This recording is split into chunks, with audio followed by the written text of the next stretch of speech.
Awesome, we're good.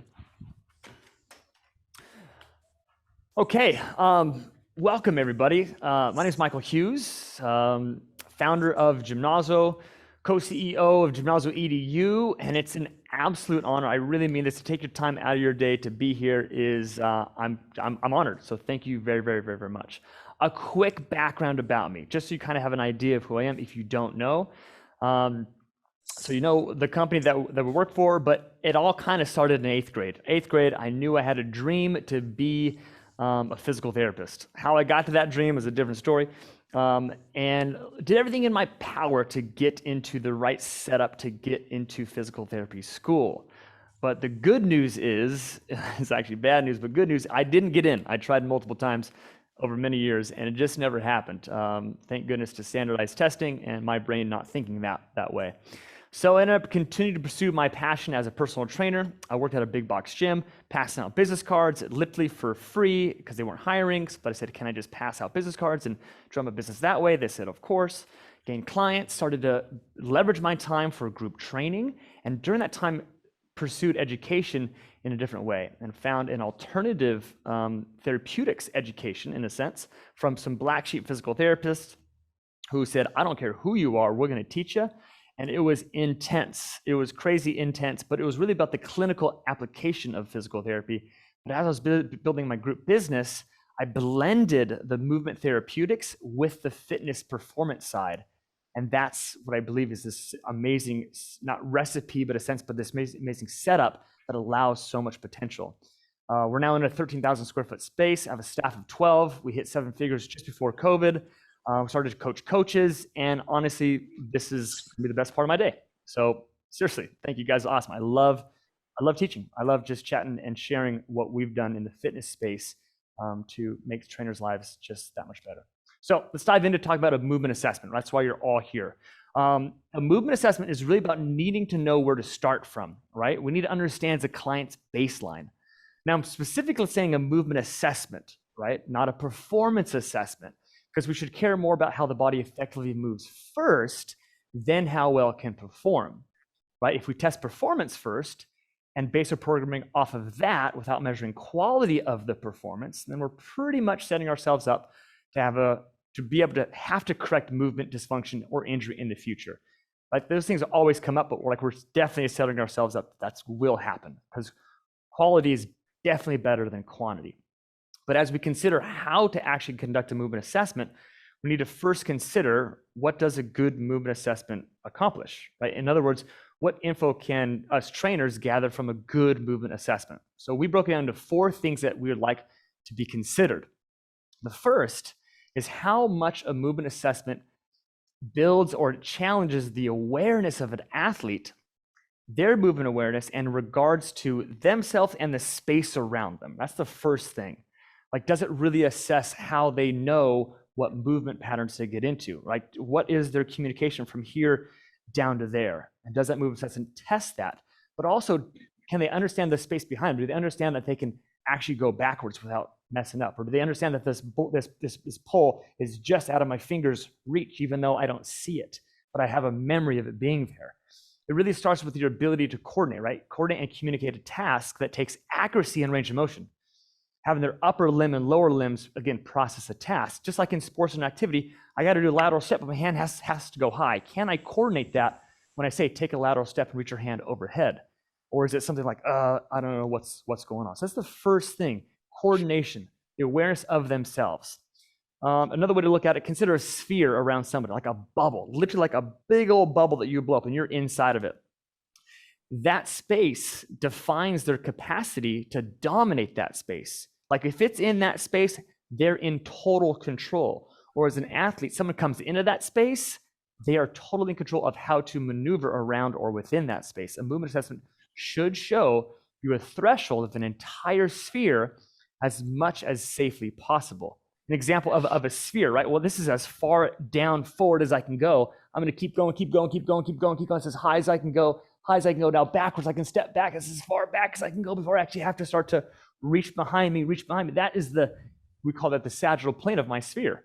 I still have a frontal plane as far as I can go here, as far as I can go down here, and I have a rotational plane of my sphere as well. How much can I rotate and reach the side, and vice versa, the opposite side. So that's kind of the grounds of my space. Well, am I flexible there? Am I strong there? Do I have the quickness there? Do I have the balance in that sphere? And those spheres change depending on the different, I guess, the physiological assessment that you're giving. Moving on to a second thing we want to check out.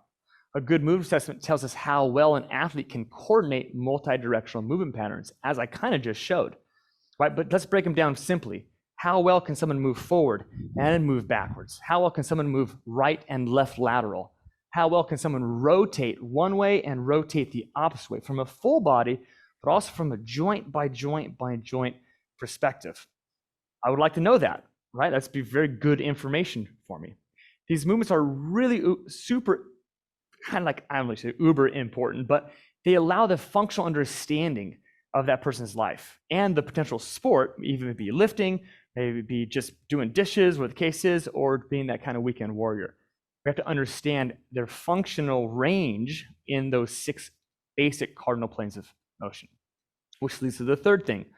A good movement assessment definitely is going to test the body's mobility and stability. So what I mean by kind of mobility, well, we use lunges to test mobility. That lunge there, and from a mobility standpoint, I really don't care too much about the front leg. I'm actually looking at the back leg. How is that anterior hip taking that extension? How is this medial hip taking that abduction? How is that hip taking that external rotation? Yes, a lot of things going on here, but from a mobility standpoint, I'm looking at the stance hip. We also use single leg balanced reaches to test stability. How well can they move through a pattern and still control balance versus closing your eyes and holding still? What am I really testing there? Well, I'm testing their ability to stay static. Well, I bet their life is not static, their life is dynamic. So can I learn how to control movement through balance and test that versus just resist movement? Again, where does it fit? Really, we want to view a complete movement as not just pure mobility or pure stability, but we like to know where those are, but really a combination at both at the same time. So if we can get one end of the spectrum and another end of the spectrum, then we can definitely start to feed them together. Because if we're too stiff, we really can't move efficiently, and at the end of that spectrum, connective tissue will likely rip or tear. Or if we're too mobile, we can't control the forces that get acted upon us, and that connective tissue will likely either to dislocate or to sublux. Again, those are the ends of the spectrum, but those are injuries that happen too often. And the last thing, the fourth thing, a good movement assessment gives us the ability to see how the greater muscles and joints work in conjunction with the positions that our clients or athletes are most often in or want to move in better. So not just the bicep, but the entire anterior shoulder aspect, or not just the quad, but as it goes to the anterior tib, into the hip flexor, into the greater core itself, and even into the chest. We want to look at the whole system, not just pieces of the of actual muscles. I want to see muscle systems. As an example, if my athlete wants to play golf better, but also just be better at fitness, I probably should assess their golf positioning, 1, and golf positioning 2, because that's where they're going to move in. And if they can't get into either of those positions, then I'm probably not doing them the best service I can as a trainer. What if they're a swimmer? Well, I should probably see them in a prone or supine position. If they're general population, I should probably see them where they spend most of their time in activity, on 2 feet. So if my movement assessment doesn't bias those things, then am I really looking at the greater scope of things? So I want to see those cardinal planes of motion. I want to see them in their most common position or where they want to get better at. And we should also have the strategy to be adaptable to every single, yes, I mean every single position our clients may want to get into. Let's say they're a runner and I want to get them. I should probably assess them with 1 foot in front, pelvis is turned that direction, and my shoulders facing the counter of my pelvis, which is right 1 foot in front, the other hand in front. That's a counter rotation. I should assess that pattern. Just like anything else, picking something up. Am I picking up it right in front, or am I off to the side? Those positions all mean something, and our movement assessment should be able to pick that up if we want it to. So as we consider how to conduct a movement assessment, we need to also assess our clients' needs. What kind of their needs, but more importantly, our needs. what would we use this movement assessment to actually for? What's the point of it? And it may be a simple question, but it's really all about what program we should place them into, and not focusing on what they cannot do, but what they can do. That's a big thing that we like to focus on and we like to challenge you on, is that I don't care what they can't do, because that doesn't help me with my programming. My program is only good enough to, it starts with success. Movement must be success generated first versus what they can't do. So we really focus on, great, I'm glad your balance is miserable in the transverse plane, whatever the case is, but it's solid in the sagittal plane. That's where my first programming set is going to be. Now for us, we have several different program types. We have 3 different levels of group. We have semi-private and we have an exclusive, where group is kind of like you're in this demographic, 1, 2, or 3 levels. Semi-private, you're in this kind of shared space, but you have individual programming. Exclusive is just like that. It's just you and a coach. Where should we start that person off? Now for you, if it's really about, for us, getting our client from point A to point B with a sound strategy versus essentially guessing and hoping that your program is going to land well and produce results. And we kind of all know that hope is not a strategy. So with that all said, what do we actually do? Well, we actually use a pre-built movement assessment. It's called 3D Maps. How we use this assessment and integrate it into our practice and our business is really what is most important. And you can learn how, just like I have. It's just knowledge that separates us essentially from movement medical practitioners. That's it. Gymnasio built a mentorship to actually provide a clear path for trainers to leverage their multidisciplinary sciences, right? Multidisciplinary, a lot of things, and apply skills that help their clients resolve painful musculoskeletal disorders, restore the gift of movement, and maximize athletic potential. So really that the fitness industry will be valued just as an essential part of the entire healthcare system. And since you're watching this literally right now, you definitely believe that there's more to learn. You obviously took time out of your schedule and you want to invest in further learning. We believe that an elite trainer are specialists of specialties who have principles, strategies, and techniques that understand the truths of movement, build strategies based on those truths, and then apply them with exercise. The only really limiting thing is that most trainers don't know the true human body function or how to use, but we focus on, how to use tools and how to incorporate like bar or yoga. Those are kind of the basic principles, right? We need to understand the principles of physics, of movement, and the fundamental knowledge that allows us to see that. Because when our movement assessment, it's all about what we can see. So if we get down to principles first thinking, it's understanding the biomechanics of movement and incorporating into whatever we want or we need. It's less than the focus on techniques and increasing the understanding of truths and strategies.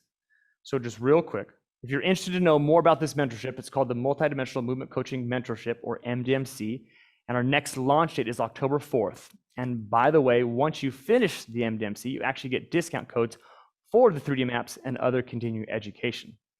So if you want to dip your toe in this first, which we have literally a brand new community called the Movement Collective using Discord, which I believe some of you have already joined. It's literally like 2 days old. Our goal is to bring the collective IQ and EQ of every trainer into a space where we can be a space and actually have a communication that is uplifting and supportive versus being all by ourselves. Being a trainer is certainly a lonely job. So we want to find a space that we can continue to push each other, challenge each other, ask questions about movement. So that's really what the Movement Collective is all about. It's 100% free. Now, before we go into any questions, I want to actually show you this movement assessment, right? To me, to talk about it is just kind of wetting the palate, or just kind of getting it started. But I want to bring one of you into this assessment. So I kind of sprung that on you. But is there one of you that would actually want to be taken through this movement assessment? Hand raised, speaking up, saying what's up would be awesome. If not, I will do it myself and show you what we would be looking at. But it's also great to see someone actually go through it and for you to feel it yourself. So if you want to do it, literally, I got to be able to see your nose to your toes and get it going. Gabriel, you're the first one who I saw hands up, brother. Right on. Great. Oh. Yeah, so unmute yourself. Appreciate that. Can you hear me? Yep, you're loud and clear. I'm going to set my screen up so I can just see you. So flip it around for me, or spread it out. All right, how do I do that? Okay, here we go. Yep, you're all set now. All right, so stand up for me, please. I wish we could do this seated. Awesome, and point that screen down just a pinch.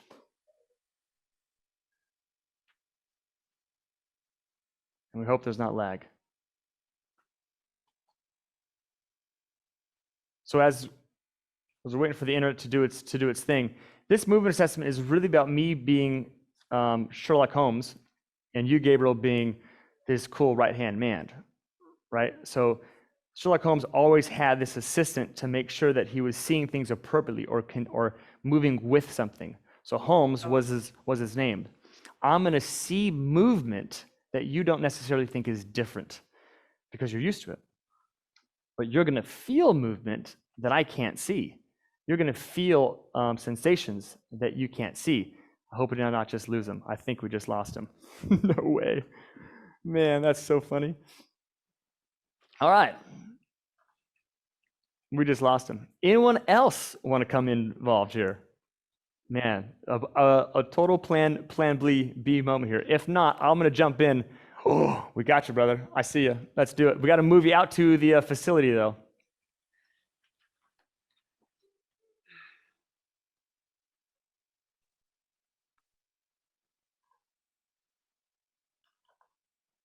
Gotcha.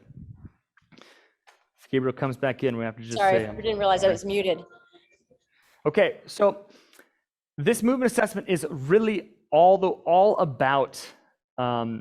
It's all about collecting data. It's awesome. Yeah, perfect. That's perfect. It's about collecting data. There is literally no A plus, B plus, B minus. There is no score. The score is individually set with every single person because each person is unique. But we have to have certain guideposts that kind of direct us to where to go. So we're going to assess 3 planes of motion. We're going to assess the anterior chain in mobility. I'm going to show each one of these. We're going to assess the posterior chain. We're going to assess the right anterior lateral chain, and then the opposite motion. We're going to assess the rotational chain, and then the opposite of that motion. That's all the mobility motions. From there, we're going to take it to a balance. And we use a balance reach to assess the same thing, but in a stability standpoint. See, I'm losing my balance already. And I'm going to throw the hands up over the top. Now, there's so many things that we can do with this, but I would like to know a little bit of background, just real quick. So background in sport, real quick, like 15 seconds. Basketball, baseball, football. Perfect. What's your most recent way of moving? Lifting, running, kayaking? Lifting. Awesome. Perfect. Great. So from that standpoint, we would like to see how you could lift better. Right? And everyone's like, oh, sweet. If you can help me lift better, awesome. I'm game for that. So what we're going to do is, as my job is, again, to see movement, and your job is to express or share with me. Because like I said, there's 2 ways for you to express motion. One, gosh, that feels a little wobbly. Or I'm feeling totally fine, but in my own head, I know I'm working harder on my left leg. So that's where it becomes a partnership. It's not me against you. It never is. It's always about us trying to figure out movement patterns that we can essentially build upon. Right? A great trainer has a good conversation with a client so they can come together. If one person's hiding something, obviously as a trainer, like, oh man, you just got to tell me that. Like, your knee's been hurting you for a year, you haven't told me anything? It's like, come on. So those types of things is really where this movement assessment comes into play, because it's not one person basically saying, I'm being judged. It's like, no, it's literally coming into a movement relationship. Now, just because I said that doesn't mean that you know that you're on display. So you're going to do the best job possible because you're an athlete. So that's just the way it goes. I totally get it. We can't pull out the athlete from the athlete. But with that being said, do your best. So here we go. So right foot, forward lunge, both hands posterior overhead reach. Left foot, anterior lunge with both hands backwards reach. And give me like 75, 80%. Just like that. Go for it. You got it. Yep. And give me like a 75% lunge. You're getting out there a little bit. Beautiful. Great. Beautiful. And what we're looking for is, I'm actually looking at his non-lunging leg.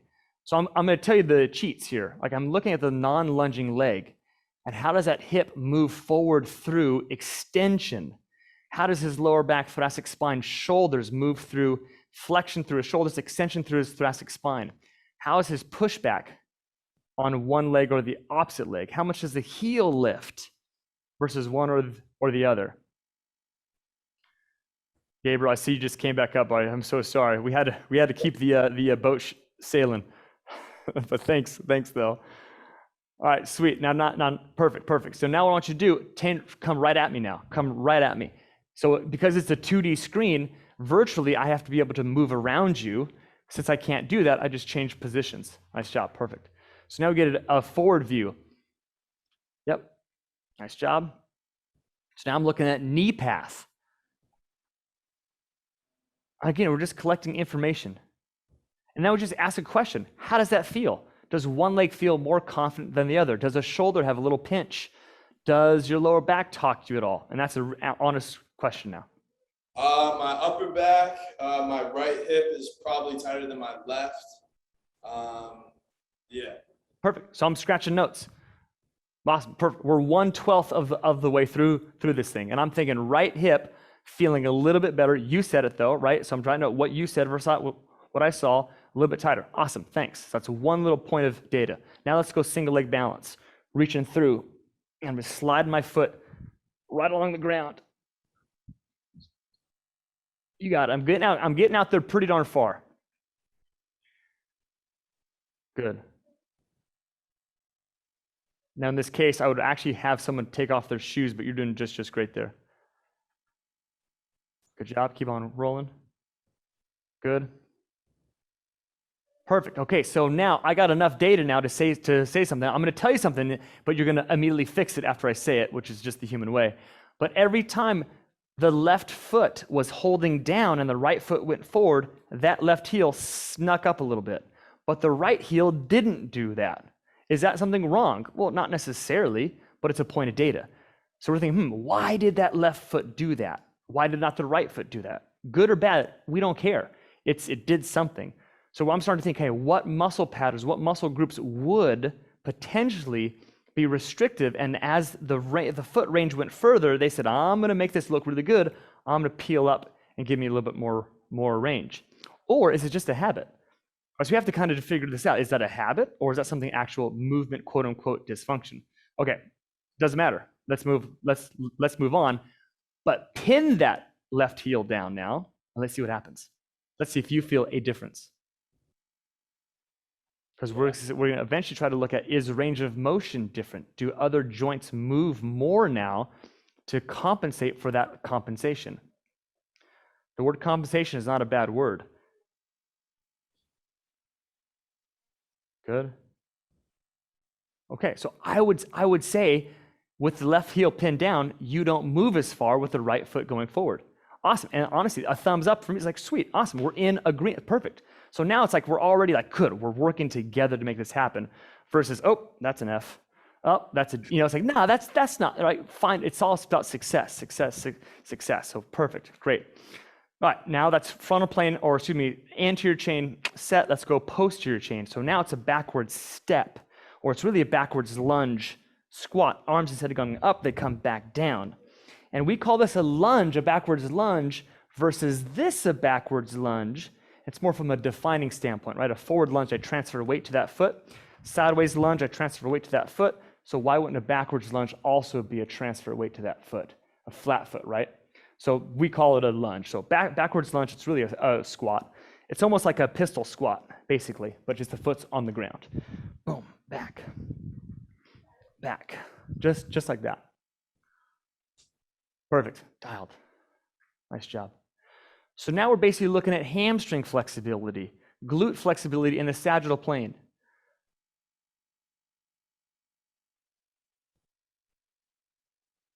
Nice. There we go. There we go. Looking at shoulder extension. Looking at thoracic spine flexion. And now just asking a simple question. How does the hamstrings feel? Really tight. Really tight. Does one feel tighter than the other? And you can say, I don't know. My left one is tighter than my right. Okay, left one's tighter than right. Write it down. Hamstrings. We'll have some aberrant tension. All right, feel. Were you just sitting for a long car ride to work? I don't know. Is it something that's chronic? I don't know. But hamstrings are tight. Good to know, right? It's just questions. We're always asking why versus what. And you may say, wow, I just did some crazy deadlifts the other day, straight leg. Okay, makes sense. That makes sense. Versus, no. In fact, I haven't worked out in 2 weeks. I'm feeling bad. I'll go, oh, interesting. So again, you kind of layer in the questions that really make this whole story come true. Let's see how single leg goes. See that comment, Mike, about pinning him. Make sure that he is, if he not already done so. Yeah, he's pinned. Awesome, great. Nice, there we go. Sliding back. I'm looking at ankle. I'm looking for ankle dorsiflexion, a bend of the ankle. I'm looking for knee flexion. I'm looking for hip flexion. I'm looking for symmetry on how much that foot lifts off the ground versus the other foot lifts off the ground. And here's the cool thing. Because we're measuring an athletically inclined person, right? We may need to challenge the threshold more. So what I like about this assessment is we can tweak it based upon the knowledge that you have as a practitioner. So I'm going to pause you for a second. You're doing too good of a job. Not a bad deal, right? So how do I challenge you to show more of what you have? So we can add a load. I can literally put dumbbells in your hand. I can put a barbell on your back, right? If doing that's going to be a whole different story.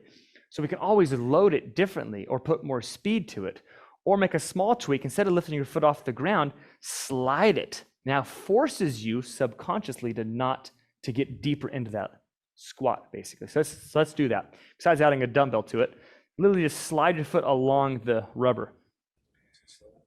Yeah, don't let that foot lift. It's going to force you to go into a deeper squat. Nice job.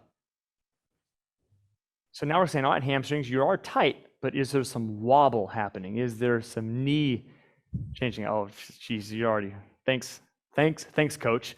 Yeah. Good. Okay, facing me now, please. So now we get a forward shot. Yeah, go for it. You want me to use dumbbells? No, keep on going. But I do appreciate, that was definitely humorous to me though. Good. So now tracking knee. Does the knee go in? Does the knee go out? Is one better than the other? Well, we certainly can say yes or no to that. It's all about why is it happening. There you go, perfect. So I would say that looks pretty good. I would say it's definitely a little bit stiff, but we already knew that. So, but nothing crazy. I'm not seeing any flailing going on here. Your balance is looking decent, but I think it would be good to have more range of motion. Fair enough. Cool. Let's take it lateral now. So right lateral lunge. Both hands over the top left. Left lateral lunge, both hands over the top right. So just the opposite. Yep, you got it. Nice.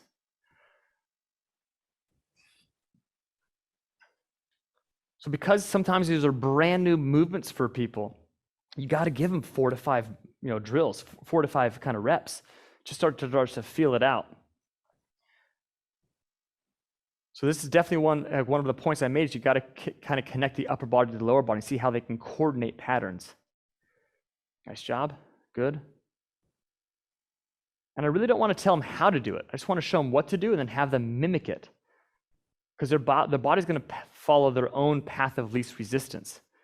So I'm noticing right foot toeing open a little bit, left foot toeing open a little bit. Is that a bad thing? Well, not necessarily.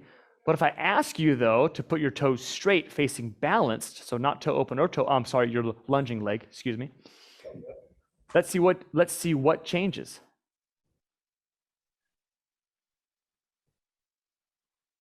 Good job. There you go. So the first thing that happens is it slows down the rate of their lunge because it's something that is different. So we're already challenging not necessarily his athleticism, but his path of least resistance. It's easier to toe open. Well, maybe he does squats more toe open. That's his own path. Well, what if he goes into a drill like cutting to play ultimate frisbee for a pickup game? Thanks for stopping, right? And he needs to plant better. Is that a better plant position or is that a better plant position? Well, we would say probably neutral would be a better force because you push off that glute. So as a lifter, Well, I'm sure you play a pickup basketball game here and there or want to actually have that. So it'd be cool to start to understand where your body or the body has its ideal patterns versus giving it the range of all patterns, right? Toe in, toe out, and still have that smoothness to come through it regardless of where you're at. Now, there's a whole lot of thoracic spine motion that we're not going to talk about. Good stuff. Let's go single leg balance now. So allow that knee to kind of have a soft bend. Don't lock it out. So now for all the people thinking, well, let's look at valgus and varus of the knee. Good opportunity here. How much is good? How much is bad? Again, it all depends on what your intention is for this assessment. Now, this is a drill that a lot of, if you have clients that are 50 plus, 60 plus, this may be dangerous. So because the assessment and knowing how to use the assessment is more important than anything else, what if I gave that person a mob stick or held on to a cage, right? Is that still not assessing that motion pattern with giving them some support and safety? And the answer is yes. Is that a bad thing? No. I mean, them walking out of your move assessment feeling good is the best thing. So there's a lot of ways to tweak up with load, quickness, speed, changing the environment, but also with support, stability, even holding onto a wall, do that same pattern, just give them that comfort. So it's really super tweakable and super applicable depending on your client in front of you. So awesome. First two moves, that knee was searching for where it was optimal. And then it started to smooth on out some more. We're going to skip over to because I want to get to the rotational plane first and ask some questions, but I liked that. But did you feel anything? Did you feel like, gosh, I had more confidence on my left side or my right side or etc.? More confidence on my right side. Yeah, more confidence on my right side. Okay, so as I'm taking notes and I'm drawing things down, I'm like, okay, interesting. Left heel was the one that lifted. All right. Left foot is the one that has less confidence. I'm starting to stack up little pieces of information to start saying, okay, wait a minute, how am I going to make a program based upon this information? Right? Both hamstrings are feeling a little bit tight. Okay. How well am I going to be able to load them? Should I start with a hang clean versus a power clean? Well, one's going to require less hamstring flexibility versus one's going to require more hamstring flexibility. So I'm just thinking about these particular things. Right? Always start with success. Always start with success, knowing that I'm dealing with an athlete that's way more advanced than our typical client who says, maybe I shouldn't even put a bar in their hand, right? Let's start with that orange stick behind you, right? So we're kind of, I'm talking to you versus just talking to the general. Pop as well. Take that right foot, cross over left. Now we're looking at kind of the pronatus longus, the IT band, the TFL, the lateral core, the QL, the lateral rib cage, all the way up into that whole post or kind of lateral side. Step, crossover. Step, crossover. Nice. So you're going in sync. Let's go out of sync. So bend to your right with your hands. Perfect. Yep, you got it. Nice job. So we have what we call 3 common movement patterns: forward, sideways, and rotational. But then we have some uncommon ones. I want to see how well they are going to be in that kind of uncommon, very kind of maybe scary position for that older client, or that kind of like, I got to kind of juke over and make sure I have that capacity. Keep on rocking. Nice job. Let's go 2 more aside. Looking at the shape of right side versus left side. Nice job. And again. Good. Very good job. One more time. I saw something. I just want to get it. Yep. Yep. Honestly, I think that looks pretty darn good. Maybe a good stretch on both sides, but from the balance of your hips to your thoracic spine, I would say opposite lateral. Yeah, sweet. Don't need to focus too much there. Now let's go balance. Let's see how the stability is. So no touching the ground now. Yep. So I'm looking at foot. How much does the right foot roll versus the left foot roll? And if you say these things out loud to them, they're going to want to correct it immediately. So you just got to kind of know those things. Sometimes you got to hold your cards to see what authentically they're giving you. Nice job. Okay, so I'm gonna say right side, not as smooth as the left side. Do you agree or disagree with that? And feel free to be honest. Yeah, I'm wobbling a little more on my right than my left. Okay, great. It's okay to disagree, right? It's okay. Like I try to give people that space. Don't you because I said it, I'm the authority. No, it's okay to kind of have that conversation. Nice job. Perfect. Okay, so right side, not feeling as much lateral possibility. So the cool thing about what we're kind of finding here is before we go to the rotational zone, and especially with a lot of athletes that play sports, you can start to kind of get into the mental space a lot more. Where let's say we were playing, I don't know, so we're playing basketball. I'm gonna try to do a crossover drill to his right side now every time. Because I know that he's gonna wanna step over to try to match me. And he's not gonna be as good going to the right side as the left side. And I have these fun games with our athletes because they're super, they're like, what? Like, I'm not gonna be beat, you know? And so it's really kind of fun. You get some actual smiles going with them because though there's no way I'm going to beat anybody at basketball, I didn't even make the eighth grade team. It's really having fun with them, right? Because they can start to see it's like, dang, you know what? I do know my limitations, and it's cool that I've building trust with someone who sees that without me telling them. I did this with a lacrosse player yesterday. He's right-handed. And his gunkiness on the next move, ready? Here it is. This one here and that one there. Go for it, please. So it's basically it's a 45-degree open rotation backwards, but make it a lunge though. So bend that front knee, nice job, perfect. Or that lunging knee, you got it.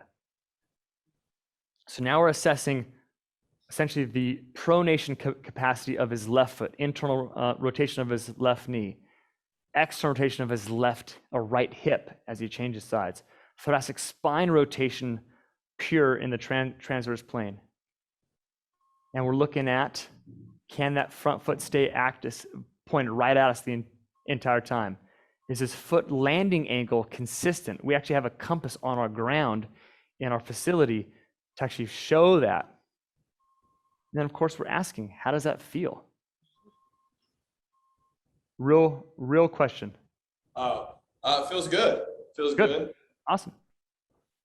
So I'm not seeing anything crazy. I'm not seeing anything crazy from the foot position, from the hip position.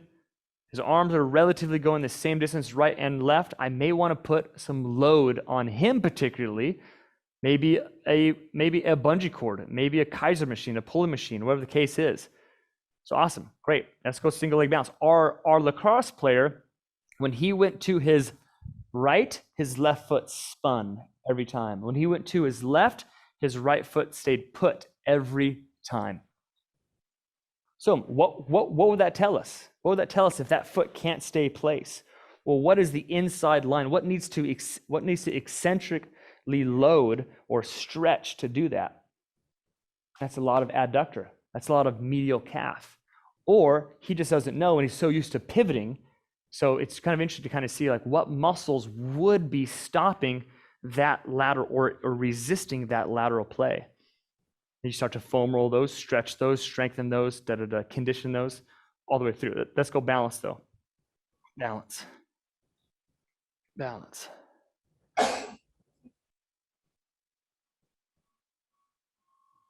Good. So we kind of think about the mobility to get there, but then it's the strength and the stability to come back home. Now let that foot slide on out. Get it out there, reach it. Yeah, kind of cover that rainbow. There it is. Now we're talking. Yeah, good, right? If we never take a client, especially a higher level athlete, to fatigue failure, then are we really ever testing their sphere, right? So a lot of the times I'll say, yeah, give me 75% for the first 10, but then give me 110%, meaning push beyond what you think you can do, again, given the appropriate athlete in front of you, safety, et cetera, et cetera. Good, nice job. So now we're testing true external rotation, but you're getting there, it's fine. It's dang it, I gotta stop this sucker and bring it back home. So how much are those deep groin muscles truly trained in flexibility and strength way back here? Well, maybe not that much. We say, I don't really need it to be there. Fair enough. Well, do you want to have it? well, I'd be nice. I do go hiking up in the mountains at times, and I got to kind of do a boulder step, or the case. I mean, so you kind of find the reason to expand their capacity of range of motion appropriately for the person. To us, we always want everyone to at least have a good range of motion. So no matter what, if I do get into a position, being in Maine, that you slip, is that going to pull something? Versus, no, I went into it, oh crap, and I came out of it. So like how do we avoid injury as much as possible? We give as much accessibility to range of motion as possible, and then strength. How do we know if it worked or not? Well, that's the game. It's kind of you just don't know, but you give as best as you possibly can. Last one, internal rotation. So we are testing external rotation of the hip, rotational thoracic spine. What about internal rotation? So instead of going 45 degrees backwards, relatively speaking, we're gonna go across the body 45 degrees and continue that rotation through. So now we're looking at supination of the stance foot. We're looking at external rotation of the knee and hip. We're looking at opposite rotation of the thoracic spine. We're looking at shoulder adduction and abduction horizontally across the body if you want to look at right or left shoulder. Nice job. And awesome. This is a good example. I was just about to make a comment. Give me 2 more each side. There you go. Perfect. So left foot, doing pretty darn well. Now I'm going to say this. Right foot's going to do better. But the right foot for the first 3 or 4 snuck open on the stance a little bit more.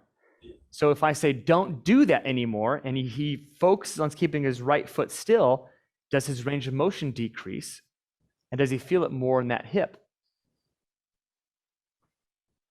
And the cool thing about doing this, you can look at angles, you look at body positions. Is there a flex forward, or do they stay tall? So now I'm going to ask you to stay super tall. Don't bend forward. Yeah, there you go.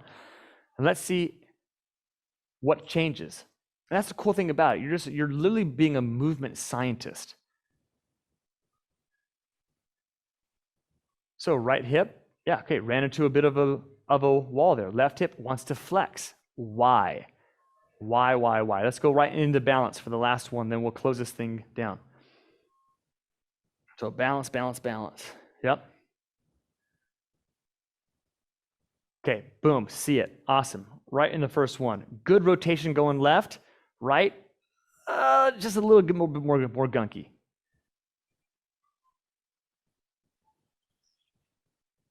And it takes a sharp eye to see these things. But the cool thing is, ask the question, what do you feel? And be prepared to say, like, I don't feel what you said. Then you start to assess, well, wait a minute, is it their own assessment or their own ability to measure their self, or is it truly you just saw it wrong?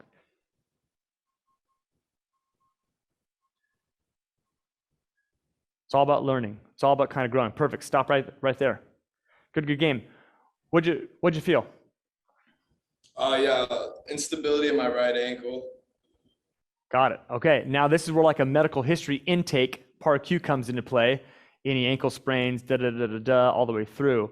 And we don't know that yet, but okay, cool, awesome. So like you would know these things before you get in there. But yeah, was it the hip? Well, maybe not. It was actually the ankle.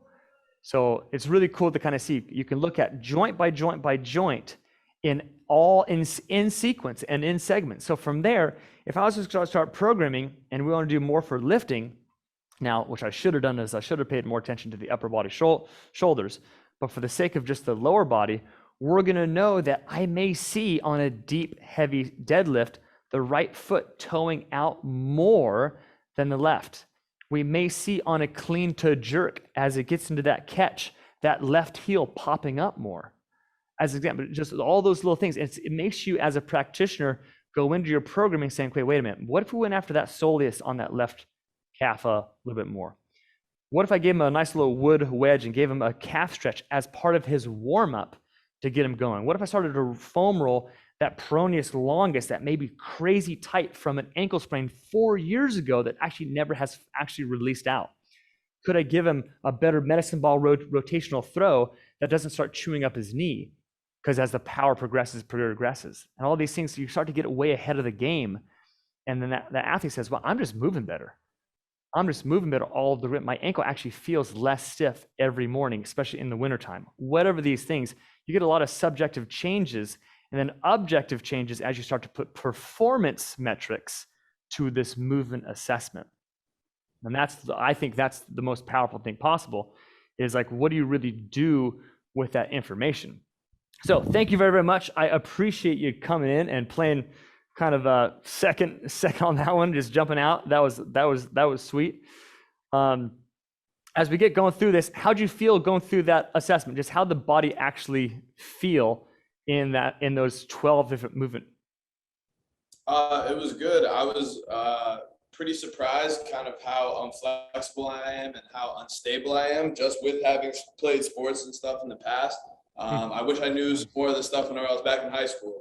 I think honestly, that is, I didn't pay you to say that, but high five, appreciate that. That's honestly, I think that's like why we're all here, is because our high school coaches had the biggest hearts, maybe too big of a heart in a sense, but it's really comes down to how well can the body progress through movement. So therefore it can load and therefore explode better.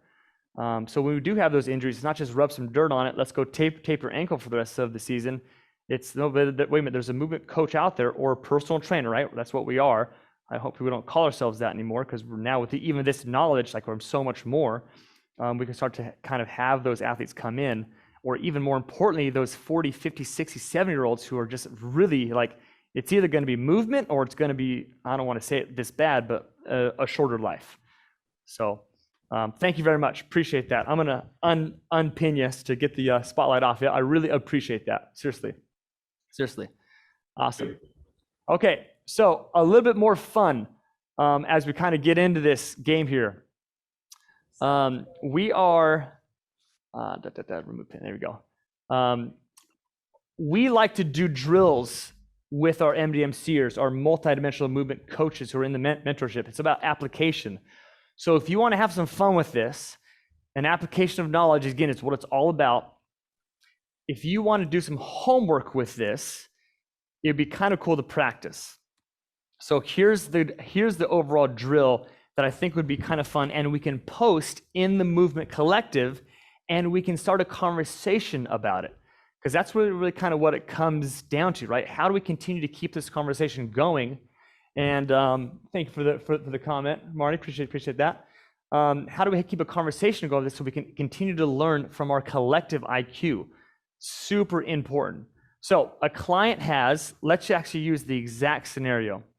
A client has, when they go from a right, let me show this one, a right forward lunge, they have that back heel that lifts. How would you write out, what stretch would you give to, let's say, on that anterior left hip? Let's say that's what we think it is. It's programming, right? It's not perfect. It's really a progression of thought. What stretch could we give on that left hip? And then what strengthening drill could we give on that left hip to make this movement pattern of one of the millions better? There's no wrong or right answer. Let's just start to get that conversation. You can post it. We will literally make a forum channel for this answer. And I wanted to kind of let you know that this space is open. It is not a judgmental space. It is literally a learning space. And our team is dedicated to kind of answering questions and just making it honestly a spot where we can, hence Movement Collective, collectively learn. Okay, let's add some questions to it, and we'll go into it. Any questions about the movement assessment? Any question about what we do? Any questions about the MDMC mentorship? It's all up to you. I'm gonna go up to the QAs, see what's up in the chat box, and see if we got anything going on there real fast, and then I'll just open up to people just chatting in. All right, good. Is there a sheet that explains? Awesome, that's a great question. Is there a sheet that explains on what to look at for all these movement assessments? If you get into the 3D maps, yes, there is. I was going off memory, but yes, there's literally a sheet that covers literally all 12 of those positions that I just did. So absolutely, yeah, and you write on the piece of paper and da-da-da-da. You can do it digital or not. Perfect. Yep. If not, then that'd be tough. To memorize that, I wouldn't do a very good job. So appreciate that. Perfect. Awesome. Rockstar coworker of mine, Rachel just put the link in the Discord if you want to download that and check that out, where these are things are going to be posted at. So appreciate that. Randy, tell me more about the glute strength and hip flexor. Oh, glute strength and hip flexor stretch. Can you unpack that for me a little bit more? Damn it. Or was that your answer to my question? I think that was your answer. I got it. Yeah, and Marty too. That was your answer to it. Perfect. Yeah. And as Rachel said, yeah, post that in the forum so we can, because once this videos end, that chat goes away. So this forum never goes. So I'll put it in there, and in that link is where it is. Awesome. Any other questions?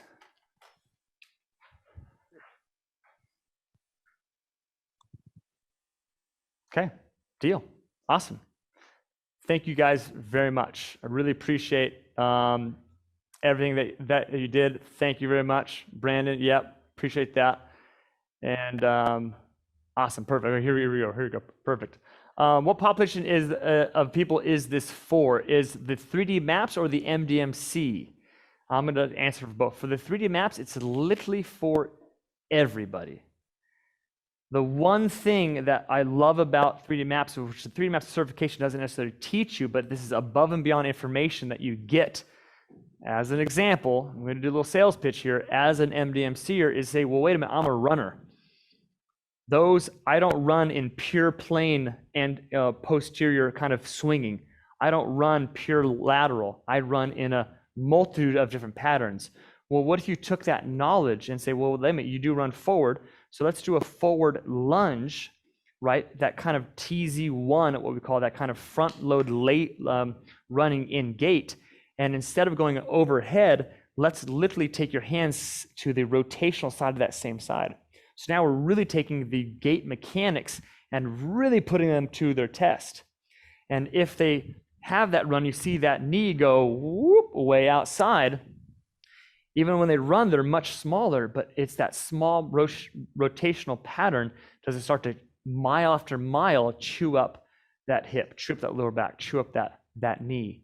So you can take that same stance. That's an anterior. What if I go posterior? Well, I don't want to rotate to my same side because that's my pelvis and trunk moving together. And running, it goes the opposite. So I'd have to do a rotational side to the opposite side.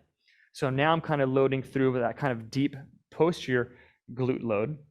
What about lateral? What if I want to kind of test the adductor and see how that inside medial hip works? Well, my pelvis, when I took a step, my pelvis went what way? Well, actually, it's going to go that way a little bit. So I don't want to rotate my trunk the opposite way. And how does that motion? Do I bail through my knee? Do I bend forward? Do I not get the full range of motion? So you can keep on going over and over with all those particular steps. Because this is open space, for older clientele, we really want to make them feel safe. There's times where I'm literally having people sit in a chair because their balance is so sketchy that I want to look at the thoracic spine, but have them sit down and do that. I have them do their arm swings sitting down. Or I don't even throw the arm swings into it. I just say, just give me a step forward. Just give me a step backwards. And that honestly is good enough to assess them at their threshold for that moment. Right? So that's really important. That's a great question. The MDMC is a mentorship. It is designed to take about 6 months. It's a deep dive. It's literally us working together, coaching calls, applications. We have a whole other forum just dedicated to the application of this knowledge. Minimum of 6 months. It can go longer though. We try not to make it go more than a year, just to kind of keep us focused. But yeah, minimum of six months, and it can flirt between 6 and a year long. It's a great question. It is designed for the working professional. This is not like going to school where you got to move out of town and sell your house and quit your job. This is designed for you to be applying it on the daily basis. Oh, nice question. How does this compare to the FMS or the functional movement screen? Well, that's a great question. The functional movement screen is actually an easier assessment, meaning to conduct and to see things. But the limitation of that is it actually, what do you do with that information? What do you do with that score? And that's really hard as you're doing this kind of move and assessing motion. Why do I care about that motion? Truly, it's a real honest answer. What is that motion telling me that represents to the general population's upright stance? We can infer a lot of things, but I don't want to infer too many things. I want to see it actually happen in real time, because I actually take a rotational step every time I'm in my kitchen chopping and need to go to my sink. I literally do that, but I don't literally do a pointer dog move, so I just gave it a name, on my daily life. So it's really about the functional application of things. In fact, one of the functional movement screens is literally kind of that motion that we did here. And it was actually taken from the 3D maps, long story short. So the cool thing is that I want to have limitless access to a movement assessment based upon what I think as a movement practitioner and what the client gives me versus a set way of doing things. So I'm not going to say the FMS is I don't say it's just more limiting than a 3D maps, but a 3D maps does take a higher level of like, wait a minute, how do I all take this into consideration? And we coach that in our MDMC, which is a huge play.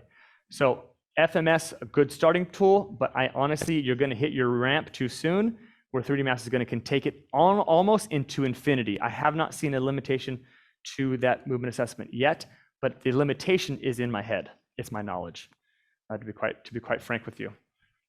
Great question. Great question. I'm losing track of these questions here, so excuse me. Do you have to do 3D maps before getting 3D maps? Do you have to do MDMCD before getting 3D maps? I would say, do you have to? No, you don't have to, but I highly recommend it. They've been working a long time with a lot of people that are extremely smart, and what 3D maps gives you, what FMS gives you, Gray Cook, whoever you want to talk about gives you, they give you a lot of what to think, and the MDMC program is about giving you a fundamental knowledge base, a cornerstone on how to think about human movement, the frameworks, the principles, to understand how actually chain reaction biomechanics works at this hip, and what does that mean to that knee, and what does that mean to that ankle. If someone walks in your facility with minor plantar fascia pain, what do you do about that? Truly, not to just work around it, but to actually work through it, to actually solve it potentially, to even from a fitness perspective. So it's really important that we give you the lens to see all other methodologies. That's what the MDMC does. That's what our passion is. That's what we've done as a business, is we've learned how to take GOTA and WEC method and Gray Institute and anything from Gary Cook and anything from the CSCS, and to say, wait a minute, what are they all saying, and how does it actually make sense in applicable training terms? Because a lot of these things are very dogmatic in their approach. This is the way to do it. Don't deviate. I'm like, well, wait a minute. There's no way you're telling me that's the only way to do it. If we have a frame to look at things, a lens to look at things, it really opens an unlimited potential, only limited by our own intelligence. The cool thing is, I'm the guy who didn't get into PT school, and if I have this much confidence about the human body, then I guarantee you're gonna be better than I am. So I'm not saying that to be over the top, I'm being honest. So that's why we give it after the 3D. That's why we give 3D maps after the MDMC. This must make a lot more sense, but you do not have to, though. Do you have any specific tests for cardio, muscle endurance besides a 3D step? That's awesome. That's a great question. So really quick, just to kind of touch base on this one, could I not do a cardio or strength test with this 3D step thing, right? Could I not do a step pivot, anterior posterior, and count how many steps if I literally mapped out or chalked lines, right? I'm still testing hip extension, hip flexion as I do that. The answer is yes. Could I not do essentially bilateral hand dumbbell hold, anterior lunge at knee reach to pop to explode, to not just do an anterior lunge and test my offside hip flexibility, but with a hang clean type of mentality, versus from a stance here, I can do that same thing from a stance there. And I'm watching how much knee flexion I got. versus how much knee flexion I didn't get. Just a way to think about it.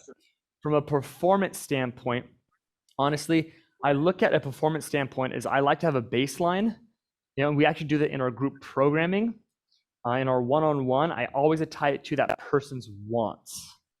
I have my needs, but I want to know their wants. So if it's a runner, it's their mile time, whatever the case is. If it's a hiker, I want to know their perceived exhaustion level from the one hike they do more often or not. I actually rarely do push-up or pull-up performance tests. Rarely, because it doesn't tell me much information. It doesn't tell me, I want to see applicable outside of the facility tests as much as possible. So I'm not saying they're good or bad, it's just what do you really want to portray to that particular client? So I really like to go to the basics. I like to think about what are those simple tests that I did in junior high or in elementary school. I'm not talking about a sitting down, sit and reach. I think you should throw that out the window. But I am looking for like that shuttle drill.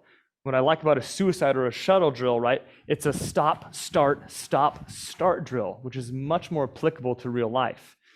Versus, yeah, say I'm walking the street, here comes a car, I better stop. Oh, here, you better get going again. But it has to fit your client. So another good conversation that we're going to throw into our movement collective, because maybe we can build a badass performance screening that we can start to pick and choose from, just start listing exercises in. Again, what the entire movement collective is for, collective IQ. I think that's an awesome question. And though I didn't give you a specific example, let's see if we can build an awesome one. Would you recommend a movement screen for older folks too? I wouldn't recommend it. I would almost say it's a requirement. Actually, I'm going to say it is a requirement, because the older our machine gets, the more worn our parts do, the more gunky our joints are, et cetera, et cetera. And if my programming doesn't base it upon a movement assessment, I am truly guessing with my programming. Is that a bad thing? No. Is it a higher risk? Absolutely. So if I can put someone through even a quick example of what I showed you, I'm going to know really quickly where they're safe and where it's dangerous for them instantly, before I even write my first workout. And I do this so much. It's so powerful for an older clientele. Even if I have them on 2 mob sticks, just give me that open, give me that closed. If you see those sticks start to get crazy when they go that way, there's no way I'm going to give them an offside rotational step. Not till maybe week 3, week 4, maybe even I may hold off on that one. But more particularly, it's not because they can't do it, because it hurts. I don't want to shove a joint into a range of motion that causes pain. I'm literally going to be causing it to go worse. I did an IGTV live on No Pain, No Gain yesterday on Instagram on Gymnazo EDU if you want to see my philosophy on the whole pain aspect. That's Gymnazo EDU on Instagram, IG Live. It was a whole concept of like, wait a minute, should I shove someone into pain with the hope it gets better versus say, how much should I get to that threshold of a range of motion? So with an old person or older folks, I think that is, I wouldn't start any place else. I would say that much. Besides a conversation about how their past training's been, et cetera, et cetera. Great question. Great question. Which assessment should we prioritize, as in the short and sweet version if you need to do something quick, or is that not a good? Oh, that's awesome. So the cool thing is that when we realize we have a good assessment, and it doesn't have to be what I just showed you, we actually make it our warm-up. Literally, what you just saw is literally our warm-up, not literally, very, very close to our warm-up for our group training. That's what we do, because every person that becomes a member here actually has gone through that movement assessment, so they kind of know exactly what brand knows or the case is.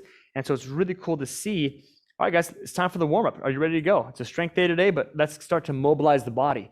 And so we as a coaching staff can start to view people and see what's going on. So it's built into the warm-up. So if it's a smaller group or one-on-one client, literally all my exclusive clients, I actually start with that. Sometimes it's with a mob stick in hand, sometimes it's with a Viper in the hand. But I can see their movement right in the pinch, right in the go. Hope that answers your question. So I think it's a really good idea to always do movement assessment every single session.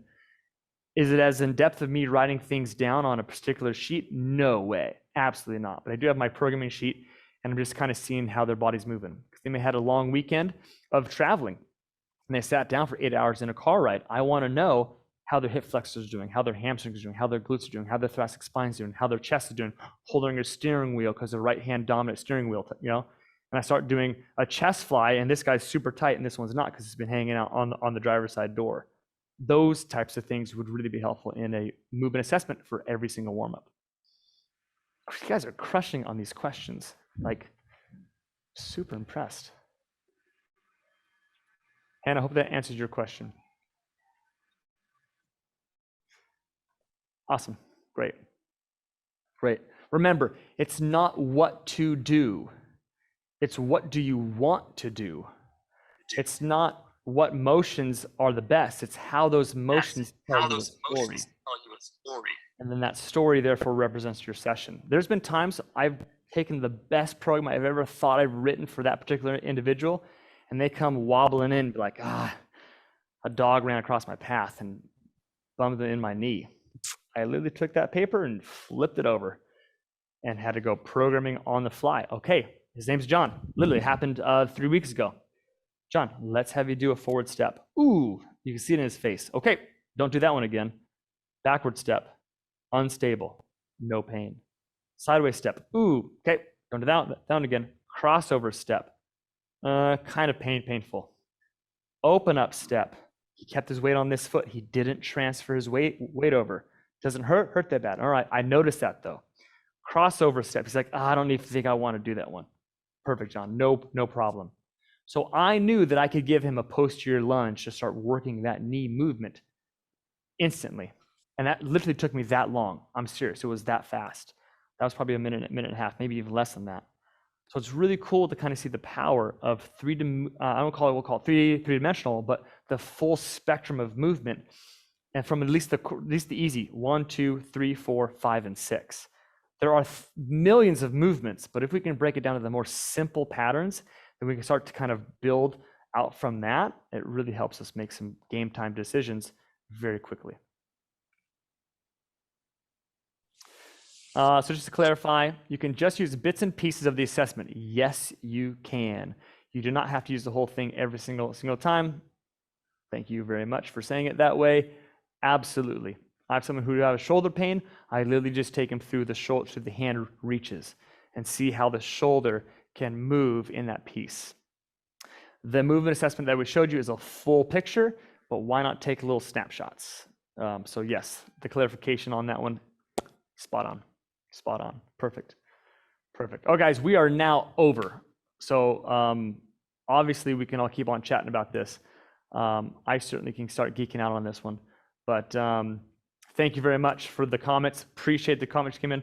Alyssa, thank you very, very, very much. Guys, I want to continue this conversation. I hate these seminar little things that it just stops. And the team and I, we literally said, how do we keep this conversation going in a way that's not like, oh, pay us money, da-da-da. There's plenty of ways that you can pay us money. This movement collective is not that. I want us to continue to push this envelope of movement versus just lifting for physique as fitness, or whatever you want to call it. We can really pick on a lot of things here, but movement and range of motion training and being an intelligent thinker of how the body moves is the most important. So check out the movement collective. It's give us a little time. It is fresh. The content still has to be played in there, but we're working hard on it to get that going. And your posts really just make it that much better. So awesome. Thanks, Hannah. Appreciate that. Thanks for joining in. This is recorded, guys. We will send out this as a recording. We'll probably post it on the Movement Collective as a link.